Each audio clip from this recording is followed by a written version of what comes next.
And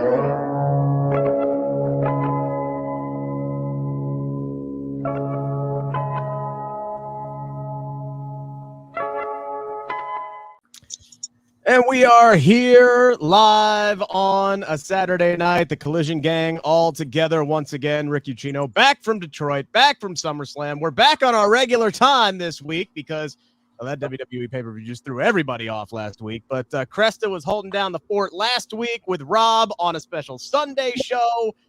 I'm back. Iridian's back. Cresta's back. We're all back on the same time. Happy to have you guys here with us here on the Fightful Collision post-show. Ladies, how we doing this Saturday evening? Saturday night now. It's definitely Saturday night now. I'm dressed for the circus, as always. And the circus was AEW Collision. Iridian, how are you? First of all, I love you guys. Like, heck y'all for leaving me last week. No invite? No, that's fine. I'll see y'all at the next one. But how was SummerSlam and how are you, Iridian? Sorry. I am doing fantastic. Cresta, first of all, thank you for holding down the fort so elegantly, so fantastically last week. Props to you. I appreciate you 1,000%. I'm doing great, doing even better now that I'm with you guys. I'm so ready to talk about Collision because, you know, we were chatting about it before, but let's do it now. Yes. And we want to chat about it with you, by the way. So send in your super chats, send in your humper chats, get those comments in. That's a guaranteed way to get your questions or your thoughts or your concerns read aloud out on the show. Luis, our moderator, is back there. He is going to be helping us out with the chat as always because he is super awesome. And you guys are super awesome. Thank you for joining us here on the Fightful YouTube show. Make sure to give this link a thumbs up. That really helps out our audience as well. Make sure if for whatever reason you haven't subscribed to the Fightful YouTube channel or Fightful Overbook for that matter, make sure to hammer that subscribe button as well. And oh yeah, Fightful Select, just $5. All of Sean's scoops. And do you know how dedicated this man is? This man has been rolling out scoops this week with a concussion. I don't know how it happened. I don't know what went down, but this man is out there catching strays, getting concussed, and still getting scoops for y'all. It's the best $5 in wrestling. That is dedication. That is dedication. So we hope Sean's doing good, feeling better, getting better every day. Of course, he still went to the Bengals preseason game yesterday, and I'll give him props for that. Even I won't drag my ass to a preseason game, and I live in Cincinnati, for crying out loud. That dude had to drive 2 hours to watch a preseason game in which the Bengals got their butts whooped. But that's neither here nor there. It's preseason. Who cares? Joe Burrow didn't play. All righty. So again, get your super chats in, get your humper chats in. We will read them all, every single last one of them, before the show comes to an end. And ladies, let's start off. Let's just go top to bottom tonight. All right. We start off the show with everybody's favorite, at least on this panel. One Richard Starks. He comes down to the ring to talk to Tony Schiavone. And first off, Tony makes the announcement. Let's start here with the announcement and the ramifications of this, right? So last week, for those of you who were watching SummerSlam, didn't get caught up on Collision, whatever was going on, I definitely was looking at Twitter while that show was going on, and all of a sudden I see Ricky Starks beating Ricky the Dragon Steamboat with a belt, and I'm going, oh, well, Ricky lost that match. That's for damn sure. So he gives Ricky the Dragon his 10 lashes last week, as he said during his interview, and Tony Schiavone announces that Starks has been suspended from wrestling for 30 days. Okay, storyline, situation, I understand it. But Cresta, 30 days would take this man to September 11th. So this man can start wrestling again on September 11th. There's not one, but two major pay-per-view shows between now and then. So that means that Ricky Starks is not going to be at All In Wrestling, assuming, again, it's storyline. Anything can change between now and then. But as things stands right now, he's not going to be wrestling at Wembley Stadium. He's not going to be wrestling at All Out in Chicago. I don't know how I feel about that, to be completely honest with you.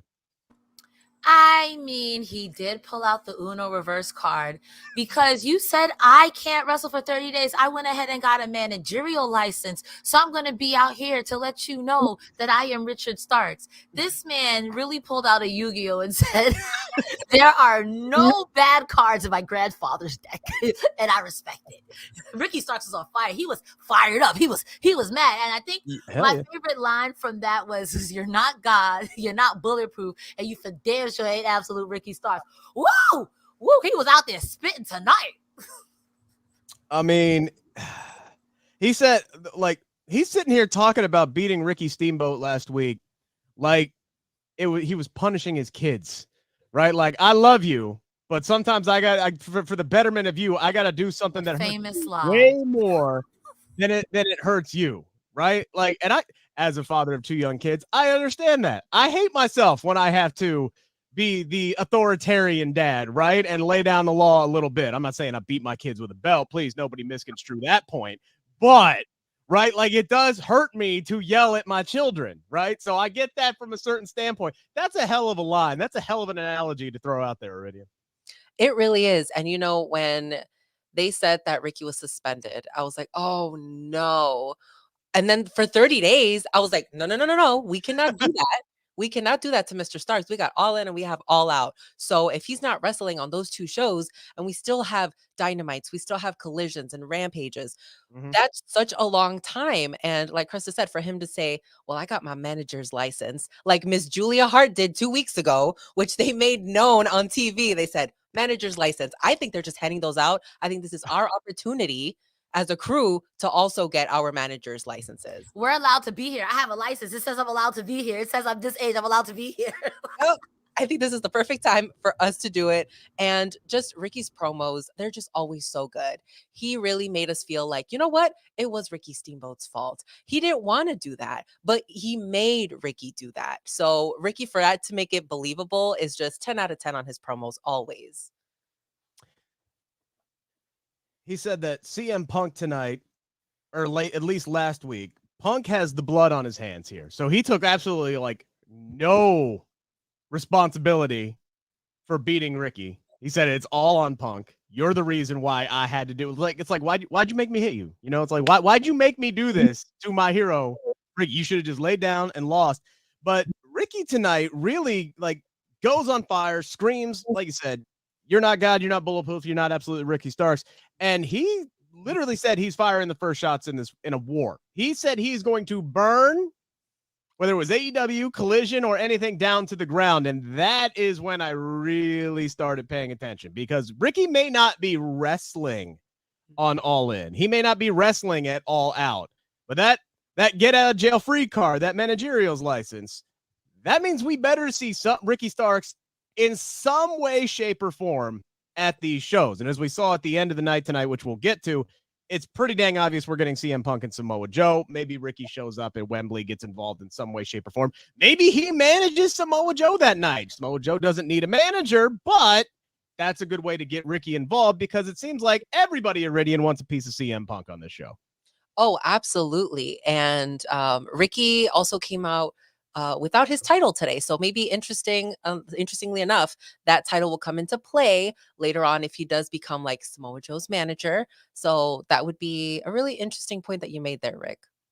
I tend to make those from time to time. We got a couple of super chats. Ricardo El Notorio says, missed the whole show, but I'll watch after y'all. See, now that's dedication. All right. So Ricardo, spoiler alert for everything. We're giving you all the results here, right? We'll try to keep it a little vague for you, but you can go back and watch later. And our girl Kate Hensler saying hi to the crew. Appreciate that. She says, Iridian, my sister in red lipstick tonight. Iridian always looking fabulous, but a little pop of color.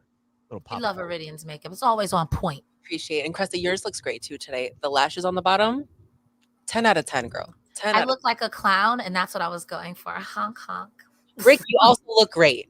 Oh, Rick, your mustache is mustaching. It is. Yeah, it is on point today. Yeah, I did trim it up, and I actually combed my hair for this. You're welcome. I was on the golf course earlier. I was sweaty. I was going to wear a hat. I'm like, nah, I'll look like something. That is the most dad thing you've ever said. I was on the golf course today. I was. Like, seriously, that's like the only time other than my 3.5 hour car ride to Detroit for SummerSlam, by the way. Like, that is... Y'all, when I tell you, I drove up to Detroit from Cincinnati without the radio on, without nothing, just the sound of my tires hitting the pavement, and that's it. It was the most blissful 3.5 hours. As a father of a 4 and a 2-year-old with a dog and 9 million other things that are going on in my life, that was bliss, and it was 3.5 hours that I needed. And yes, I went silence both directions coming back from that show. But the golf course is where I get my peace and my quiet and my relaxation, and I needed it after a long week, after a long trip. So yes, I was on the golf course today, Cresta. No judgment. I am a dad. Dad. Make sure, guys, to get your super chats in, your humper chats in. We will read those throughout the entirety of the show. That is the way to guarantee to get your comment read on the show today. Our first match of the night was the Acclaim taking on the Iron Savages. No Billy Gunn again today, and Anthony Bowen's old habits die hard. He does his entire shtick. He gets in there. He's ready to call for the scissor me daddy ass, and he stops himself, and the crowd just, gets all sad. But that immediately triggers both daddy ass chants and oh, scissor me daddy chants. And once again, Billy Gunn continues to be, even though he is now retired, one of the most over dudes on this entire show. I thought Bear Boulder had some really good, impressive big boy spots tonight, showing off that strength. Max Caster doing the same thing in this match, actually getting all 339 pounds of Bear Boulder up on his shoulders for the fireman's carry. No shocker here. Cresta Acclaim gets the win. Double famouser. Max and Anthony get on the mic afterwards, and first off, they make sure that crowd in Greensboro tonight gave Billy Gunn his props. And then they said, hey, we're back as a tandem. We're getting back on track here. Obviously, this is a nice win for them to get back on track. And yeah, why not utilize them and fire them up and get them going in the tag team division again? I mean, the Acclaimed have been over before, and when they're over, they are super over. I was on the I don't like the Acclaims. I think they're corny train, and I'm not on the hype train yet. But when he said, I'll have you at a loss for words like Mitch McConnell. Who that was top tier, Max Cal. You got me, gal. I give props to that man because he is up to date on everything. And he trains, and he travels, and he wrestles. So like all you do is internet and wrestle. I mean, he travels a lot, so he's on Twitter a lot, probably. So, I mean, he sees what's trending. He sees all the videos. He knows what's going viral. He knows what's up. But, hey, again, it's connecting with the audience and dropping the lines and make sure they hit. And he's so over. They're so over. And also, from this point on in the episode, Ian Riccaboni needs to be protected at all costs. He is so adorable and endearing. Oh, my God. Because at this point in the episode, I think Nigel McGuinness compares Ian Riccaboni to Tupac because he says Max Caster is your biggie. And then later on, he says I was pathetic. And he said, you just compared me to Tupac. Ian Riccaboni is one of the best commentators, and I want him and Mauro Ranallo together. I don't know how this has to happen. I want them on this booth. I protect him at all costs. He is such a great addition to this commentary booth. And here's the thing, right? Like when Ian goes out there and he's dropping his beats and spitting his rhymes, which they're really good on their own. We were not 24 hours removed from Michael Cole doing that god-awful rap on SmackDown when Hit Row was out there, and I'm just sitting here and I'm like, Mike, you're the GOAT, right? Like Michael Cole is the GOAT, all right? And he is on a stay in your lane. Please. Like, I know you're like doing it to be intentionally bad, but oof.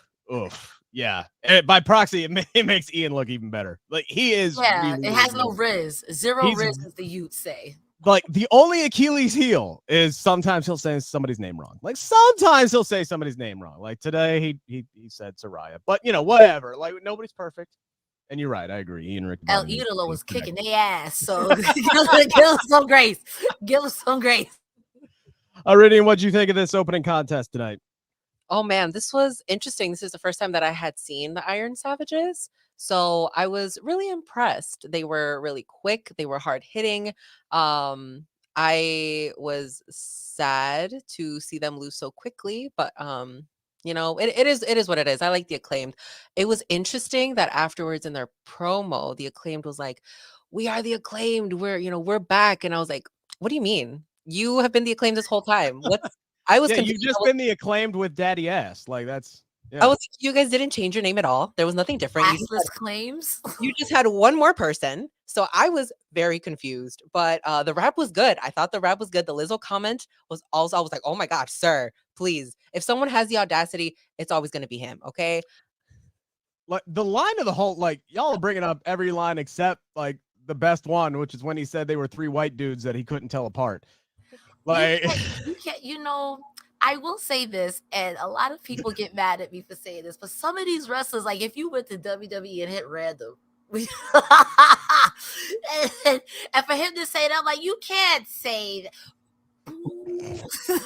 oh, he said it, and it was great. I don't care. I wasn't offended. I am a white guy. You know, you put me next to those dudes. The only reason why you wouldn't think I'm the same dude is because I'm 5'8". Like seriously, I would be Bear Cub standing next to those guys. That's what I would be at this. Oh, so and by the way, the Acclaimed, it looks like they're going to continue to bounce back and forth between several shows because they're going to be wrestling on Dynamite this week. Then we get the Bang Bang Gang, Bullet Club Gold backstage promo, calling out the Elite. Dun, dun, dun. Foreshadowing there, telling them they have no right, Iridian, to call themselves that. And then the Guns challenge the Young Bucks to a match on Dynamite for the right to call themselves the best brother tag team in AEW. What a heat-making statement that is after we saw the Young Bucks and the Hardys this week on Dynamite. But hey, the Guns want to get in there. They want to stake their claim. I will say this. I am much more interested in the Guns as a part of Bullet Club Gold than I ever have been before. I wasn't sure how these 4 gentlemen would work together cohesively as a unit, but it's working for me. Yeah, I agree with you. It's definitely working. I cannot take Jay White seriously though when he comes out and is like, bang, bang, gang. Like he's out here trying to sell these shirts, right? They got that man working. They got merch. They got merch they need to sell. Hell yeah. He is like, I'm going to go out there and I'm going to pitch us. And that's what he did. It's interesting that the Guns are now pitching again that they are the best brother tag team because they've talked about it before when they fought other brothers on the roster. So this should be an interesting match coming up. But the Guns, I do think that they are a wonderful addition to Bullet Club because what a hot mess. What a hot, fun mess they are to watch every single week. I'm so excited when they come on the screen. I'm like, oh my God, here we go. What's going to happen? What is Juice going to do? What's Jay going to do? What are Austin and Colton going to do? It's just something that honestly is just so entertaining. I love it each and every week. Cresta, what do you think about this? Totally agree with what you and Rick said about this is the most I've been interested in the Guns ever. I didn't know. First of all, I mean, I knew Austin was a gremlin, but Austin and Juice Robinson together, bro, they have found their tribe. And after this, in some way, somehow, they need to be a tag team. They need a honeycomb deal like tomorrow for sure on that. Get some more money in their pocket. And speaking of like merch and everything, are we selling Jay White cutouts yet, AEW? Like I don't know why they haven't. That was a missed opportunity. That seems like a no damn brainer on that one for sure. Hell, you could sell all 4 members of the Bullet Club Gold if you really want to. Guys, make sure, speaking of, merchandising and all this kind of stuff, make sure to get your super chats, your humper chats in. We'll read them all throughout the entirety of the show. Richard El Notorio once again saying, select best $5 I spend each month. So there you go. There is an endorsement, if I have ever heard one, from our good friend Ricardo over there about Sean Rossap and his scoops over at Fightful Select. Again, at just $5. Speaking of Sean Rossap, like I said, this man is committed. And he actually has a message for y'all right now. I've long sang the praises of athleticgreens.com/Fightful, specifically AG1. Vitamins and minerals, pre- and probiotics to help keep you from getting sick, that phytonutrient blend, the digestive support that regulates your digestive system, the immunity support, the adaptogens, plus that energy and metabolic support. I'm going to tell you how it's affected me personally. My digestion is way better with AG1 through athleticgreens.com/Fightful. I don't get sick nearly as much. I got those pre and probiotics, that immunity support. I take a lot less caffeine throughout the day because I've got that energy and metabolic support. My metabolism has increased and improved tenfold since using AG1. And as I always say, you want to be drinking your multivitamin. Right now, you get a free 1-year supply of vitamin D3 plus K2 and 5 free travel packs when you go to athleticgreens.com/Fightful and get AG1. Whether I'm at home or on the road, 1 scoop or 1 pouch, 8 ounces of water, drink it, you're good. athleticgreens.com/Fightful. Thank you, Sean. Really appreciate that. So again, the Guns and the Young Bucks on Dynamite this week. Going to be interesting to see how they book this one. You got to think the Young Guns are coming out on top, considering, they're going up against FTR in Wembley. Big match. They ain't going to lose. At least they ain't going to lose clean. So I would be surprised, but we'll see how things go with the Guns and the Young Bucks on Wednesday. Tonight, we had tag team action in the women's division. Kris Statlander and Willow Nightingale versus Mercedes Martinez and Diamante. I was a little surprised by the finish, but before we get there, I'll say this much. Kris Statlander was very impressive to me in this match and just beyond her ability in the ring as a performer, because I definitely saw moments in this match where she was leading, where she was, carrying some of the other stars in this match to the finish, which isn't typically the case in a situation like this, because she's not the most veteran performer in the ring, and typically the heels will lead the matches. So definitely saw Kris kind of stepping up to carry the match across the finish line. She also caught Diamante when Mercedes chucked her and she came up just a little bit short. So Kris Statlander was doing work in this match tonight, and I appreciate her for that. But Willow getting pinned, even though it was not clean, right? There was some nefarious tactics done here. That's a bit surprising to me. And also, did y'all notice tonight, by the way, and I didn't notice it at first, so don't feel bad if you missed it, but it was brought up on Twitter. When Ricky Starks came out tonight on his nameplate, it said Owen Hart Memorial Tournament winner, Ricky Starks. Willow Nightingale did not get that on her nameplate. And then Willow Nightingale is pinned tonight. And I'm sitting here going, okay. I know you're trying to set some stuff up. I know it was some BS. But man, it feels like Willow should be like really kind of building up, stacking up wins on top of that.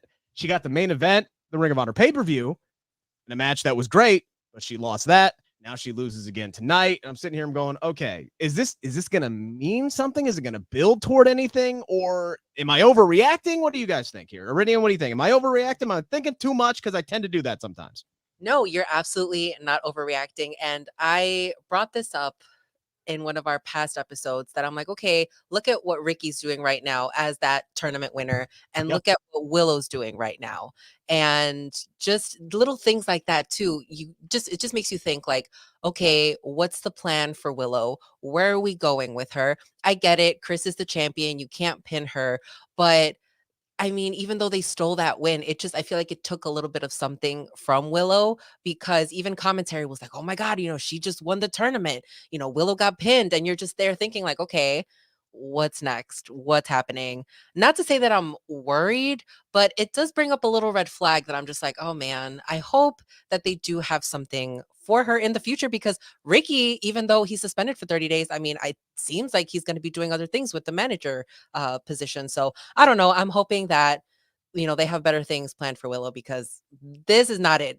She can't be taking pins on the weekly basis. Yeah, and Cresta, this is kind of something, not at least not the pinning portion of it, but this is kind of something they did with Kris too, right? So Kris comes back to that shock win. She beats Jade Cargill. She's a TBS champion. She wrestles 5 matches in like her first 8 days back, and then it's kind of like she disappeared for a little bit, and they haven't really had anything, major as far as storyline. Doing some open challenges here or there. She did some good stuff with Taya, but now all of a sudden, at least it looks like they're building in a story with her and starting a new rivalry. So that's a good first step, but once again, what do you think? Overreacting? Are we asking too much here? Or are we spot on with this? I will say, hearing both of you talk and seeing it from that perspective, because I thought this match was fantastic. This was big or medium, or it was women of varying sizes slapping meat, because this match was thick, and I was very enjoyed. Okay? Yes. No, I'm sorry. I don't want to take anything away from the performances tonight. I put over No, Kris, but- but everybody in this match. No, but y'all make a good point. Like in the grand scheme of things, let me take away my just being sports entertained for a second. In Sure. the grander scheme of things, it's like Willow won. Where's her belt? What are we doing with her? Also, what are we doing with Statlander? Does that now mean, are we not treating the Owen Hart Tournament Cup belt the same way we're treating every other belt? Is it like the FTW belt? It makes you question a lot of things that go on outside of the match itself being a great match.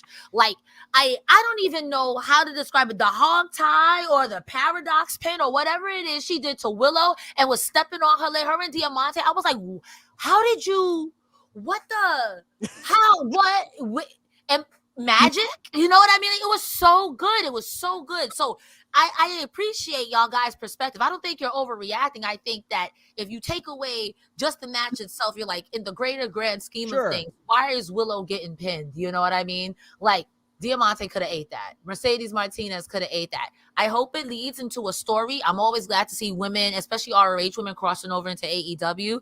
So I'm crossing my fingers, hoping for the best. But if this leads to nothing, we ride at dawn. I'm sick of this. And look, Kris, I think if you looked at the audience was into the match at the end, especially when Willow, got the hot tag and she's hitting all of her big moves. The crowd got up for it and the crowd enjoyed it. At the end of the day, that's the most important thing. But now I will say things are probably different in AEW as compared to WWE because the AEW audiences tend to be more hardcore. They are smarter fans, so they tend to look at bigger picture things. Like everybody's sitting here after SummerSlam tearing down, the latest bloodline turn with Jimmy and Jay and this, that, and the other thing. Meanwhile, the casuals that fill up those arenas are eating this up like it's the greatest thing ever, right? So maybe some of the fans watching tonight are just like, oh, that was a really good match. That's great. Let's go on to the next thing. And it doesn't even cross their minds to think of something like that. But then again, that's why we get paid to do what we do, is because we do look at those perspective, baby. Yes. And I do appreciate that they are there's a story here that they are building up to, right? There's some character development going on with other women in the division. Like Toni Storm, for example, who, since losing her AEW Women's Championship to Hikaru Shida, this woman is distraught. This woman is going through some things. And tonight she threatened to call security on Lexi and then threw a shoe. Honestly, threw a shoe at Lexi. Beyond, I love Toni Storm.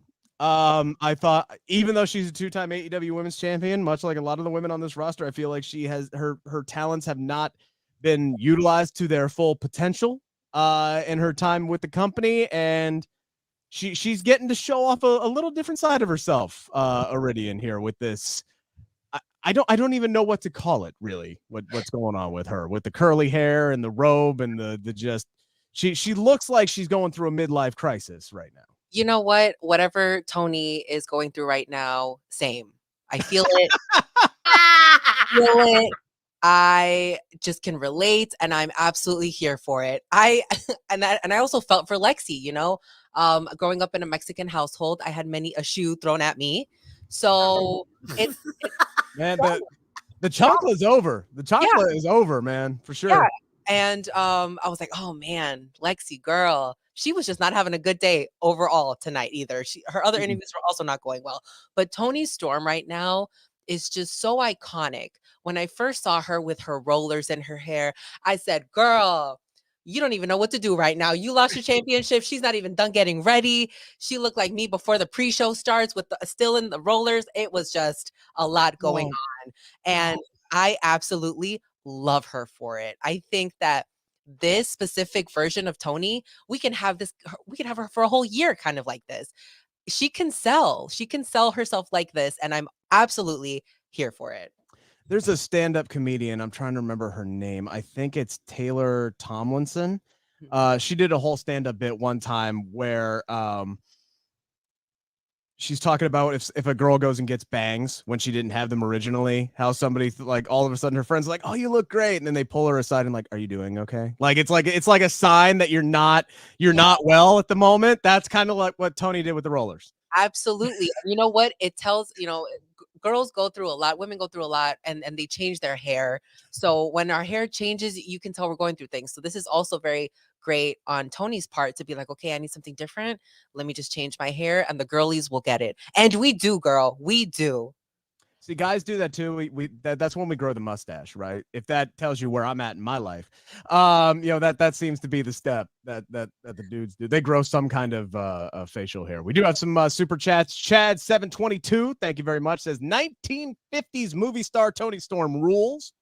Ronald Halleck says the Betty Davis, Gloria Swanson, Marilyn Monroe molded character of 50s diva actress is my favorite thing I needed in wrestling right now.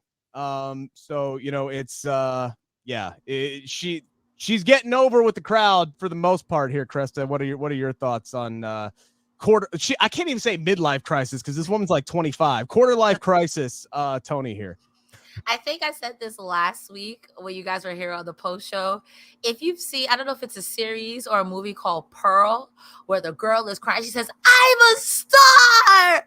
That's exactly who she is. I know this girl.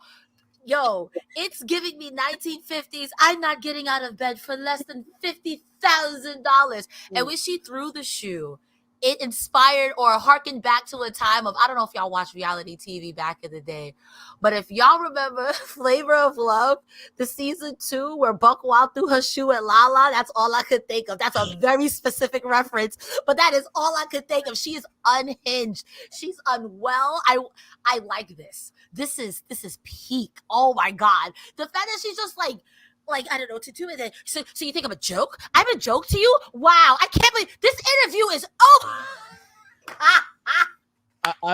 What show was that? What reference did you just drop? Oh, Rick, come on. Flavor of Love season 2 at the reunion. All right. It hit me. See, most people throwing a shoe, they drop Austin Powers. Maybe I'm showing my age there, but you go Flavor of Love. So gotta go chicken in the microwave. That's how it cooks. I just remember that because that whole season, tangent, y'all. I just remember that because that whole season, people were making fun of Buck Wild because she was like, "I'm getting Buck Wild." And when New York got her, she was like, "Listen, I don't know this woman. This woman is very dangerous and I don't like it. I feel very upset." It's like, yo, where'd your accent go? So at the reunion, New York was like, "I don't care. I don't care." She threw a shoe. Who throws a shoe?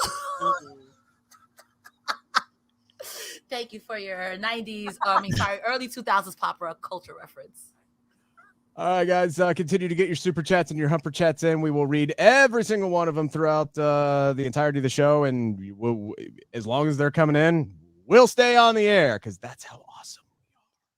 Also, make sure to give this video a thumbs up. Make sure to hit subscribe if you haven't to the Fightful YouTube channel or Fightful Overbooked for that matter. Thank you guys very much. We got Samoa Joe on the show tonight. Very thankful for that. Joe comes out and murders Andrew Everett, who is playing the role of Johnny Jobberson tonight. Flawless victory for Joe. They did give Andrew a chance to kind of show off that freak athleticism that he has, but Joe was not having it. He was not impressed. He's like, "Dude, are you trying to stunt on me?" And then he just literally murdered the man in the middle of the ring and pinned him. But then he gets on the mic and he is addressing one CM Punk. Basically called him a bitch and a coward for not answering his challenge last week and says that he ain't asking anymore. It's time to convince him. And of course, by the end of the night, we knew exactly what that was going to mean. We'll get to that part of it later. But Samoa Joe, Iridian, is someone who is, look, not everybody shines in squash matches. Not everybody makes squash matches impactful. Samoa Joe is a master of making the most of his minutes, and I think he did it again tonight. Yeah, absolutely. I thought Andrew was really impressive before the 20 seconds after Samoa Joe made him tap out.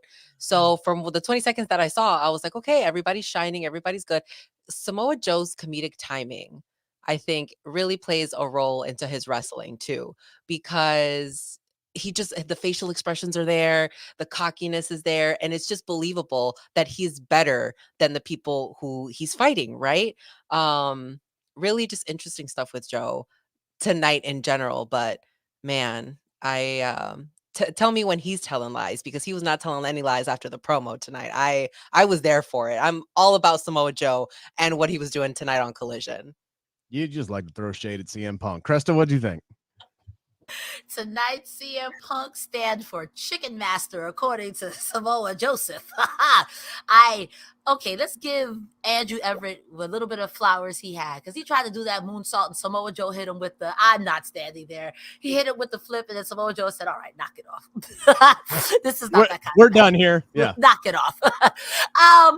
When he said, first of all, when he said, "I'm tired of asking" last week, and they set up the match for this week, I was like, oh, y'all getting cheated out your boots, because Samoa Joe is definitely coming down, because you're going to ignore him. Because not for nothing, CM Punk got a lot of messages. You got MJF eventually going to be up your butt. You got this guy talking about Ricky Starks about, I want to be the actual real champ.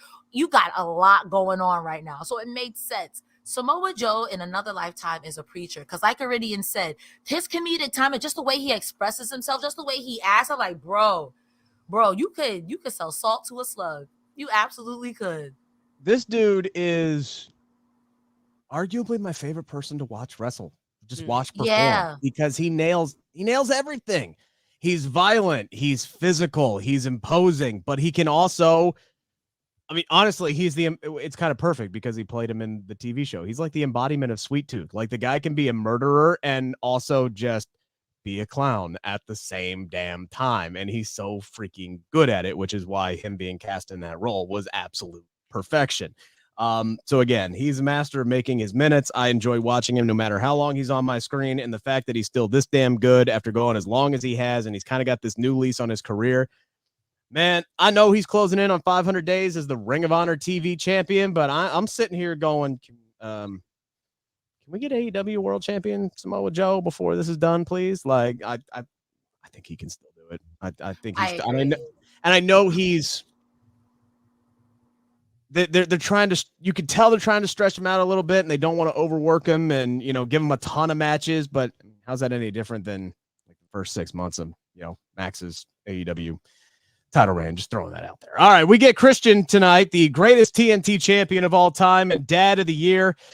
He comes out and just craps all over North Carolina, and anyone from North Carolina even calls Michael Jordan the second greatest basketball player behind LeBron James.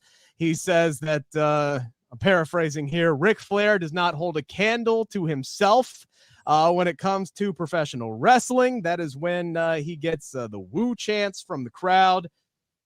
Talks about how himself and Luchasaurus demand respect, and says he hasn't been getting a whole lot of that from Darby Allin in recent weeks, and tells that man to come correct. And then we get Arn Anderson coming out to get the hometown Greensboro pop, and then literally throw his son into the tar pits because Brock got basically squashed against Luchasaurus in an open challenge. And then we get Darby Allin coming out. Before we get to Darby Allin coming out and what happened afterwards, Cresta, Arn Anderson and Christian have some history with one another dating back to the Wardlow feud a few months ago. So it was nice to hear Christian bring that back up and say, hey, did you literally just wake up for the last time I left you piling in a pool of your own blood, and now you're going to throw your son out here? What did you think of this exchange, Christian's promo, and everything that happened leading up to the match with Brock and Luchasaurus tonight? Christian Cage is the best, worst thing on national television, bro. Right up there with Don Callis. He's the worst. He is legitimately the stupid little turtleneck. The way he holds the TNT championship. The way he says, I mean, we. Like, it's not even we. It's not even you. He's categorically the worst. But he's very entertaining. When he called it a family reunion, I wrote down, and breathe. That's what we're doing here. That is what we're doing here. MJF is no longer around to be the bad guy to say insulting things. So you said no problem. Let me be Captain Charisma right quick. And he's so good. Arn Anderson, yikes. First you weren't even hanging out with your son, and now you finally see your son, and you literally throw him into the tar pit with a dinosaur. Who would be going to the next segment? Darby Allin's like, you're like 65 billion years old. You can hear him millions. I love this. I love this. This is showing range that you can be an absolute menace, but also an absolute clown. So, Iridian, you know what this? I don't know why it kind of hit me tonight. Why this works for me, as the ultimate heel gimmick, because Christian, basically what he's doing is he is going full political here.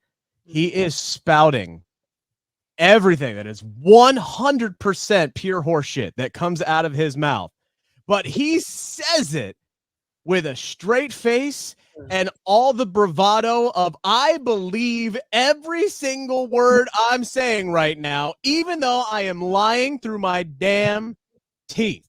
It is surgical delivery and it's political delivery. And it's something I cover every single day as part of my day job. I got a great bullshit meter. And this is why this is working for me, because it's almost like a parody of what I have to cover on a regular basis. Oh, absolutely. I agree with you. I think Christian is just such a goofball. This man makes me cackle. He gets out there and he just says the wildest things. I'm like, what? What are you talking about? And I have to laugh because you're just like, you are literally insane, sir. Literally insane. And I can't take him seriously with his little booties, with the little turtleneck and the championship. And Cresta, just like you said, he was like, oh, and then he'll turn back and he'll be like, because I think he's a little scared. He's a little scared of Luchasaurus. So we're going to have to see where that comes up. But the Anderson twins came out and literally they're the same. Not you call them the Andersons. They are the same height, the same walk. They got the same face. Copy paste.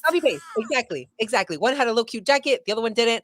It was just amazing. I honestly, I can't wait for them to keep coming out week after week, because the twins, these are the twins everybody needs to be looking out for. Okay. I know they say in WWE they got another batch coming up. Nope. These are the ones, the Anderson twins in AEW. This is what we should be looking out for. Very interesting that Darby came out, afterwards, because I feel like this could just set up so many things. But man, what a fun little segment that all of these guys had in between the show. Yeah, it was basically a squash match. Luchasaurus takes care of Brock tonight. And then Darby shows up and, to quote him, shoves a skateboard up Luchasaurus's ass, and then proceeds to challenge Christian. So this man is going to be very busy over the next few weeks. So next week, he's going to fight Christian, who, again, is not the real TNT champion. So he's got that match coming up. He's got the tag team match with Sting, AR Fox, and Swerve at All In. And then a week later at All Out, he'll be fighting Luchasaurus for the actual TNT championship. So Darby, Cresta, Darby seemed to be on cruise control. This was the guy they heavily pushed, especially the time when CM Punk first came around, his first few runs as TNT champion, heavily pushed him, seemed to be on cruise control for a little bit. And now it's like they're really ramping him back up for something here. Darby Allin is on that Orange Cassidy schedule. Every time I turn around, you're wrestling. And I don't hate it, but I also hate it because every time Darby Allin wrestles, I'm like, this poor young man. I don't know if this is the last time I'm going. I don't know. Slow down, young man, because the way you wrestle, I think I'm watching Impact and you about to die. That's all I'm saying. Okay? So he's on his Orange Cassidy, and I'm happy for him because he's out here. And whether you like him or not, I do think that he is a pillar of foundation. Darby Allin is very entertaining. And somebody said that he's this generation's Jeff Hardy. I'm like, all he missing is the dancey dance, and low key, you're kind of right. So, little dancey dance. Yeah, get the little dancey dance. By the way, the person who does that the best is Ethan Page, by the way, when he's back there and he's just like, oh, I'm contractually obligated to do this. This is such horse. He's got it down. He's got it down to a pat. Business picked up with the next segment when we had Powerhouse Hobbs come down with an interview with Tony Schiavone. Hobbs is wearing the chain that he was gifted by QT Marshall last week. He's also got the Book of Hobbs in his hand, and he says the next chapter is going to be titled Redemption. And the best way to get the redemption for Hobbs is to call out the Redeemer. We get Hobbs, we get Miro, a Big E meat bumping special at its finest. I stood up and took notice immediately. And then Miro gets jumped by Solo and Camarado. He gets chucked into the ring. He eats a big spine buster and he is laid out flat. And look, it's a little nugget. It's a little teaser, Iridian.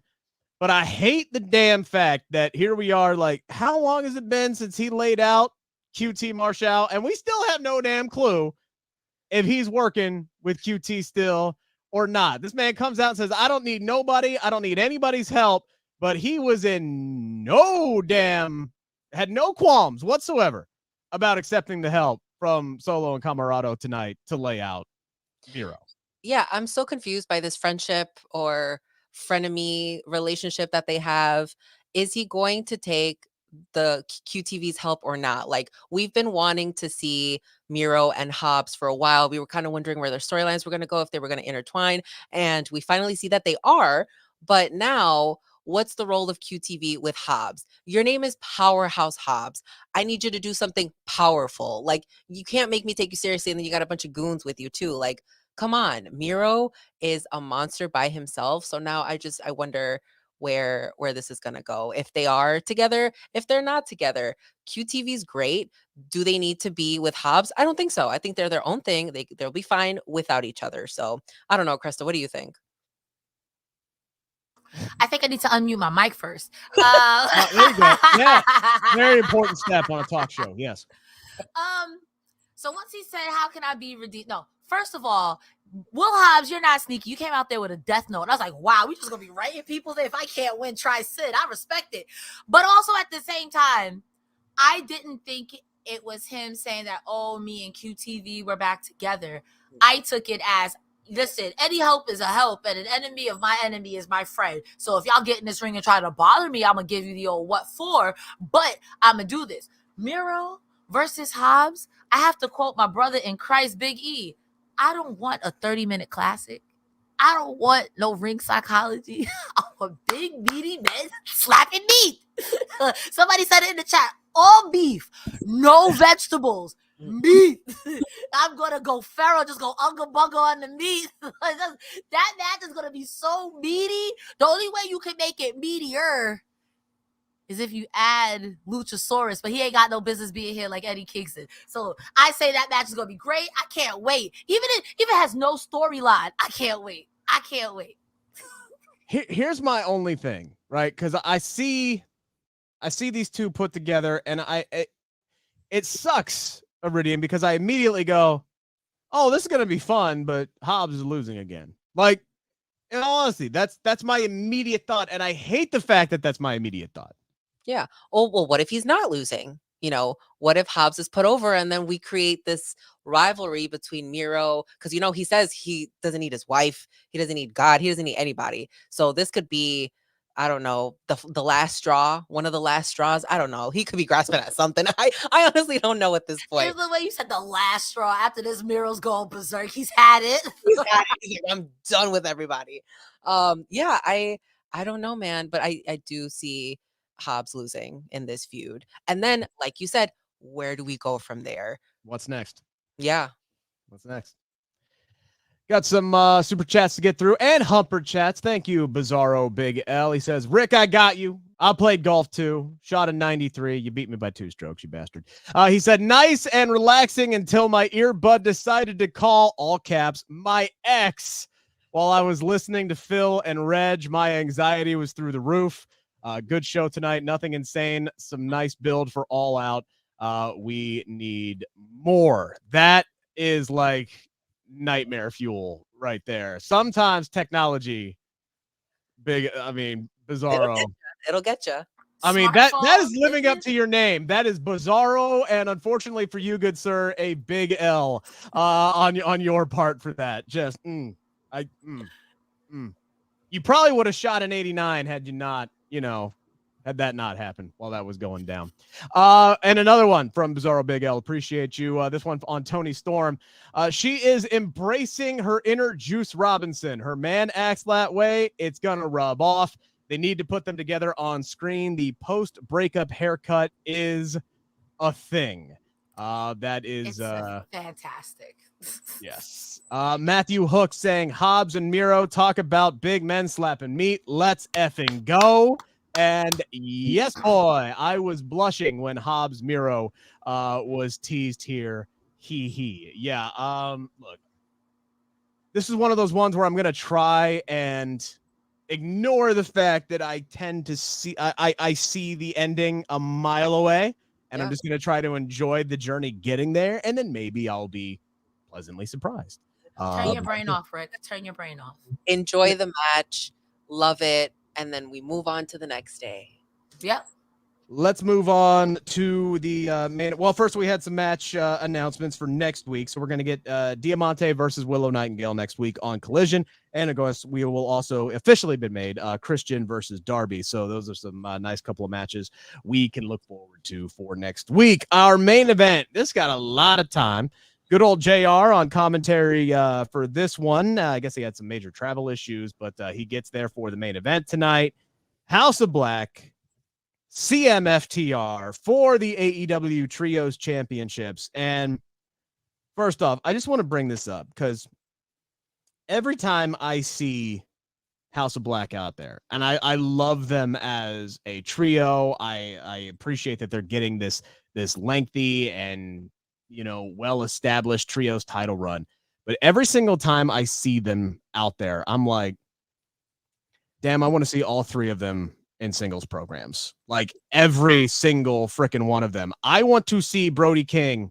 We talk about, you know, as Sean Ross would say, sirloin beef, some bitches. Like, I want to see him against Hobbs. I want to see him against Miro. I want to see him against insert big mother effer right here.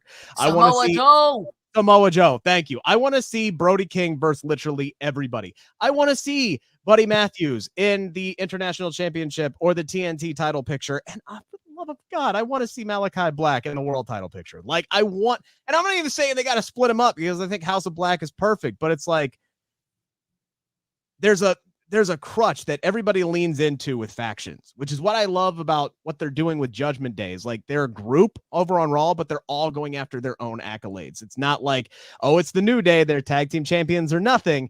I want to see them kind of do that with House of Black as well, whenever this trio's title run comes to an end, which it did not come to an end tonight. Iridian, this was a match that was a lot of fun. I think this was a match that the show desperately needed tonight. Crowd was into it. We got a lot of really great spots. Brody King just mauling dudes early on in this. We get, you know, Punk and Malakai kind of very similar in their offenses and their mannerisms. We get the double, you know, cross leg sit down. We get the double kick from these guys.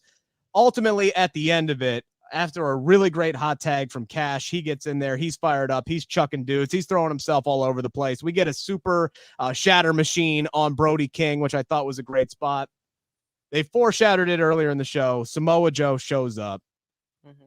We didn't get it live. Unfortunately, there was some bad timing because Dax came off the top rope and hit the headbutt and went for a cover the same time that Samoa Joe pulled CM Punk out. So just some bad timing all around.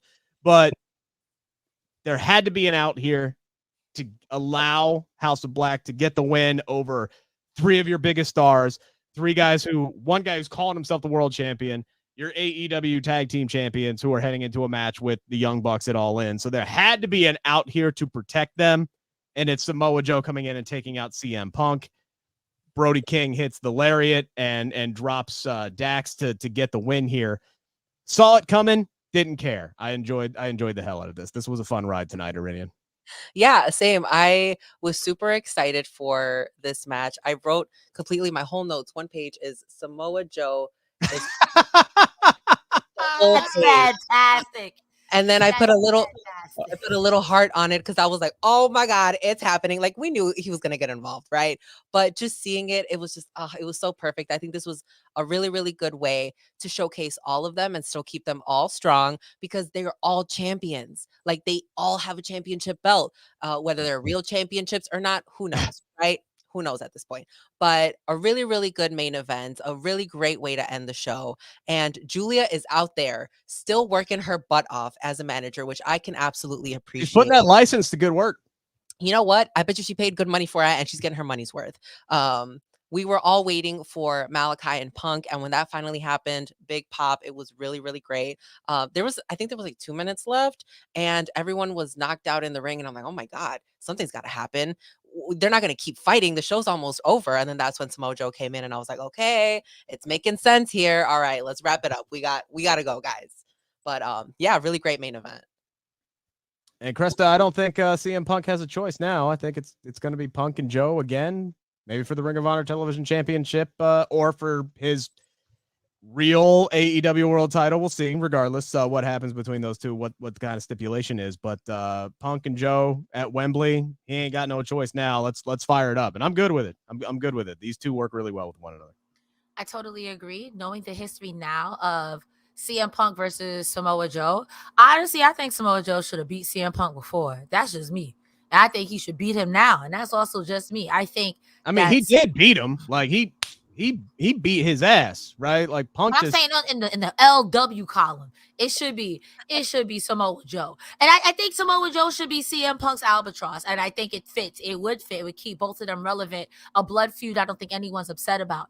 I will say tonight, I didn't realize how tall Malakai Black was until he was in the ring with CM Punk, because when you're next to Buddy Matthews and Brody King, it's very easy to look tiny, but seeing him against someone like, CM Punk, he's really tall. And also to see him do like the Ash face instead of like the half demon. Yeah. Come on, I was giving Warlock. And I was here for it. This match was stiff itself. And I got to give all the respect to Dax Harwood. He was out here working, selling, buying, trying. He was out here.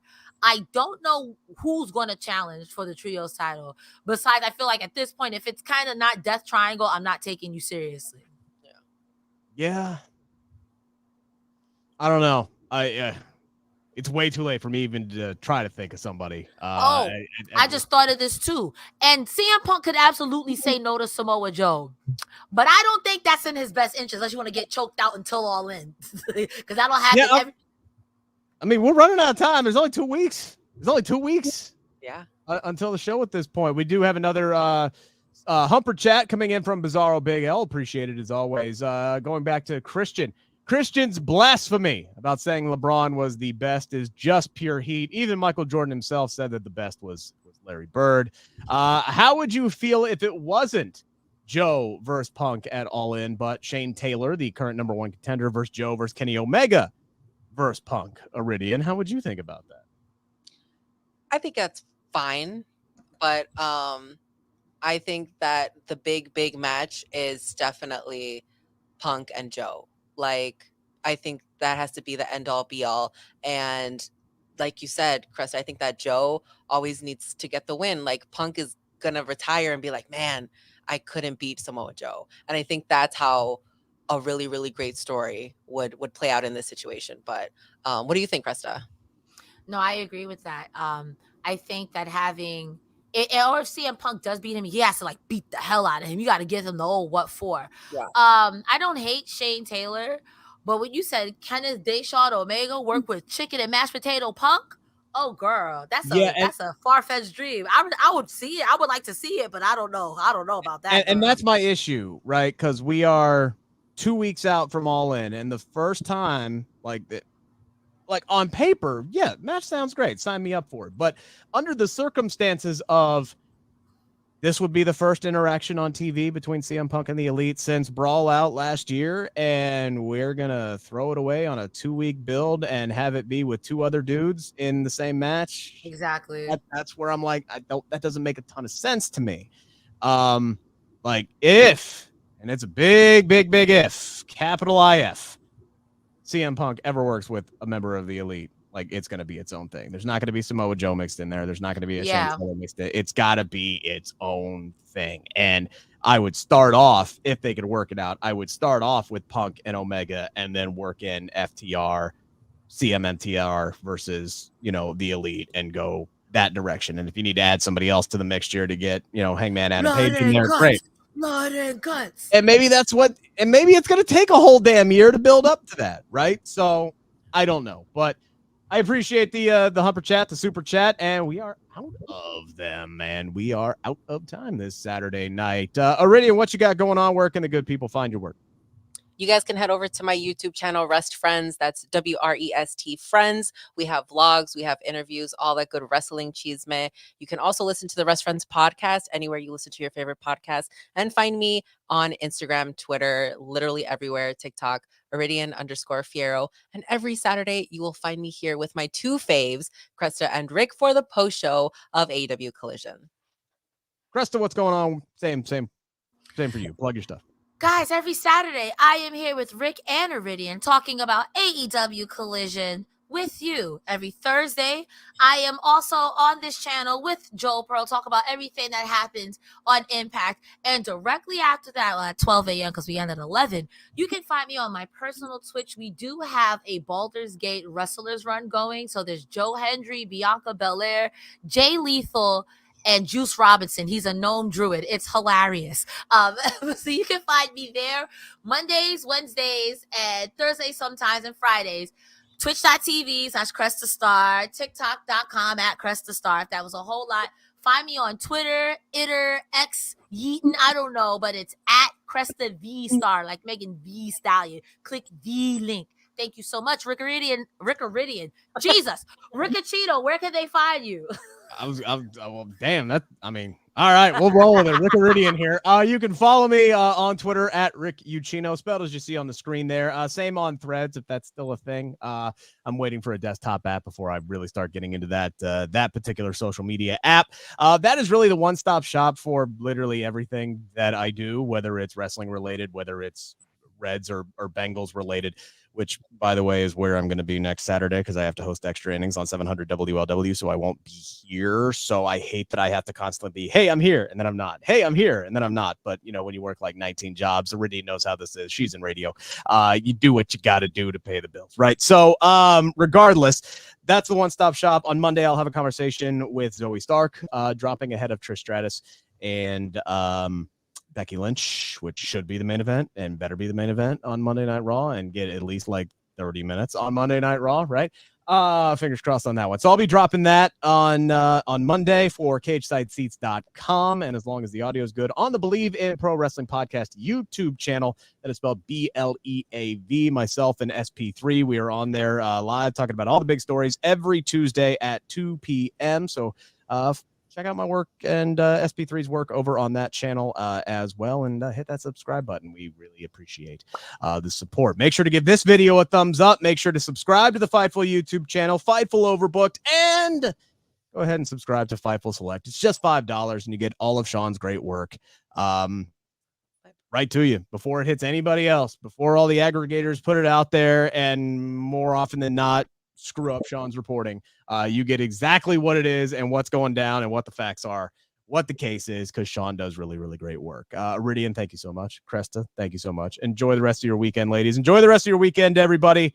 The girls will be back with you on Saturday. I'll be back with you the week after. One of these days, I'll be the pillar of consistency that I really strive to be here on the AEW Collision show. Have a great weekend, everybody.